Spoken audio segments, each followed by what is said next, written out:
What is up, guys? So Sports back again with another video, and in today's video I have part 2 of my NBA weekly news report. I did one last week, so if you didn't watch that, please go and check it out. But anyways, let's get right into it. So I just want to briefly talk about Darren Collison retiring. I think that took everybody by surprise. He was only 31. He had a great season for the Pacers, and he was more than likely going to get a really good payday this upcoming free agency, but he decided to retire and pursue his dreams of becoming a Jehovah's Witness. Which is very strange to me, but I guess he wants to help people. And the reason he retired is because in the rule book for the, I guess there is a rule book for becoming a Jehovah's Witness. You cannot play sports professionally, so there's that. I mean, hey, he'll probably end up coming back in the league though, but I mean, he's already 31, so maybe not. But moving on to a big topic that has been talked about this week is the Jimmy Butler sign-in trades that have been swirling around in the league. The two teams that have been the front runners, I guess, to sign and trade Jimmy Butler are the Rockets and the Heat. The Rockets are more aggressive, but the Heat just came into the mix a few days ago. Talking about it though, from the Sixers standpoint, I don't know why you do this. Why did you make a trade with the Rockets? Excuse me, unless it's a three-team trade. There have been talks that the Celtics want to get involved and potentially trade for Clint Capella. But I mean, still, from the Sixers, what do you expect to get back? Obviously, the Celtics will not be parting ways with any of their big three young guys, I guess you could say, and Marcus Smart, Jason Tatum, and Jaylen Brown. I mean, potentially you can get a guy like Romeo Langford, maybe. But then again, I mean, you're looking to win now. Romeo Langford could come in and be a project, and he probably won't play this year. He'll probably be a G League type of guy, and he doesn't help your team at all, really, because he can't shoot. And that's the one thing that you guys desperately need is shooting. So I just don't understand trading with the Rockets at all. I mean, even if you look at what the Rockets can offer you, future first-round picks, those are great and all, but how do those help you win right now? That's the thing. Yeah, nothing that they can trade you helps you win now. Unless, okay, of course, unless the Celtics are willing to part ways with Jason Tatum or something crazy like that, then yes, you obviously pull the trigger, but that won't happen at all. So I think that trade package is off the table.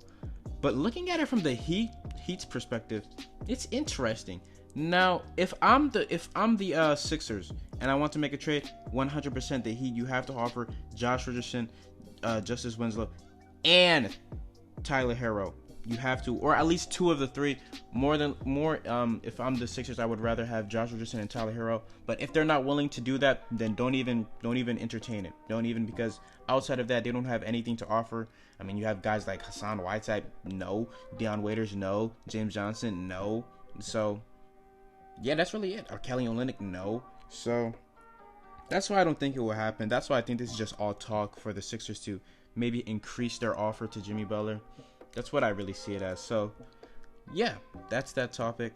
Next topic is we more than likely have our first big free agent move already done, and Kemba Walker joining the Celtics. Woj basically leaked it, I guess you could say. He tried to beat around the bush, but it was made obvious. Kemba Walker will more than likely sign with the Celtics as soon as free agency begins. And wow, I'm gonna have a dedicated video on all the big free agent signings and what they do for their team, so I don't really want to dive too deep into this topic. But I mean, it's a great, but how great it is, I don't know how great it is, but I think it's a great move.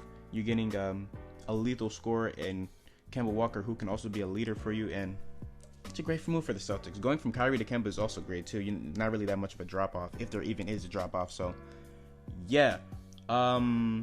Next up, Summer League rosters have been revealed for all 30 teams, which is great to see. Some important things I wanted to note. Michael Porter Jr. will play. We'll finally get to see him play for the Nuggets, which is exciting. We'll finally get to see what he's capable of. Bol Bol obviously will not play, and it's a question of when he will play, if he will play at all this season. We could probably see them doing like a Michael Porter type junior type thing that they did with him, and sitting him out for the whole year and then unleashing him next year. You know, letting him work out and stuff like that. And that's what I like. That's what I imagine what's gonna happen with Bol Bol.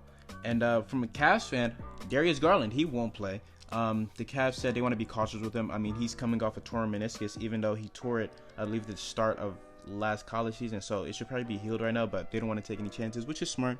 I like that. Yeah, that's really all the news that I want to discuss really for Summer League. Yeah, it starts July 1st if you guys didn't know that, so be ready for that. I can't wait. You know, I like to see these young guys come out and rock it and do well.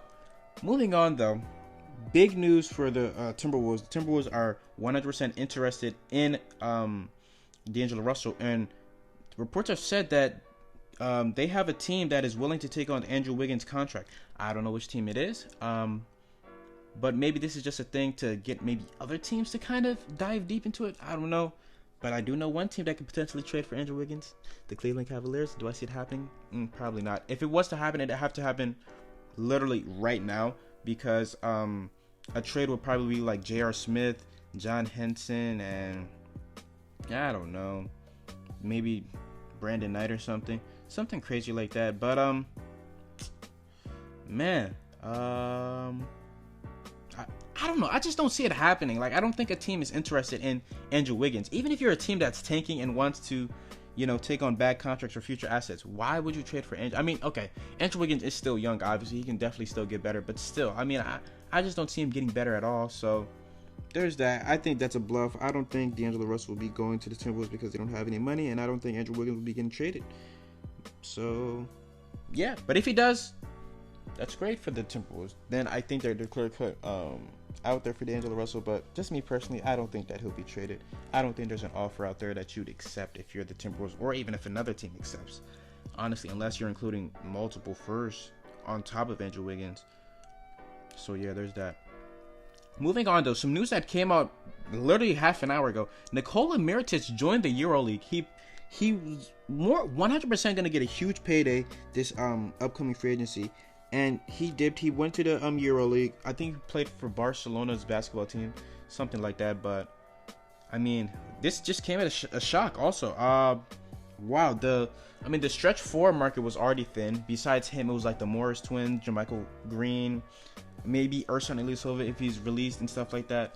But yeah, now though, as a Cavs fan, again, I'd have to get excited because this just means Kevin Love's trade market is just going to get higher and higher with teams like potentially the Jazz, who are going to more than likely make a run at Nikola Mirotic. They could potentially trade for him. I don't know what they have to trade him for, but maybe something is out there for them, for the Cavs. The Blazers more than likely will now 100% pursue him because they're in desperate need of a stretch forward. They want to win now. They're going to be aggressive, so should be some good trade packages out there for the Cavs, and I'm excited. And last but not least, I wanted to discuss Paul Millsap's accepting his player option. The Nuggets were a team that I thought would potentially trade for Kevin Love, so doing this just shores it up, and that's great for them. Originally I was confused, but this is a great move for them.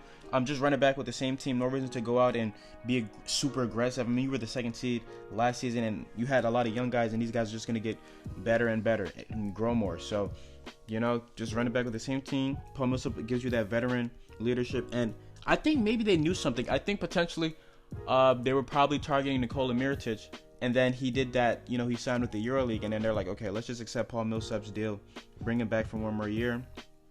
I mean, yeah, I don't know. There's not really much to talk about this topic. I mean, I think it's a great move for the Nuggets, So, yeah, that's all that's talked about today. That's really all the news that's came out, really. All the major news, at least. But, I mean, man, free agency starts tomorrow at 6.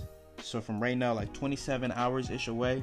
And it's going to be exciting, guys. It's going to be exciting. I'm going to have videos coming out left and right, so be prepared for that. But I hope you guys did enjoy this video. I will have my final free agency prediction video tomorrow at around 4 or 5-ish. So look forward to that. And yeah, it's In Soul Sorts, and I'm out. Peace.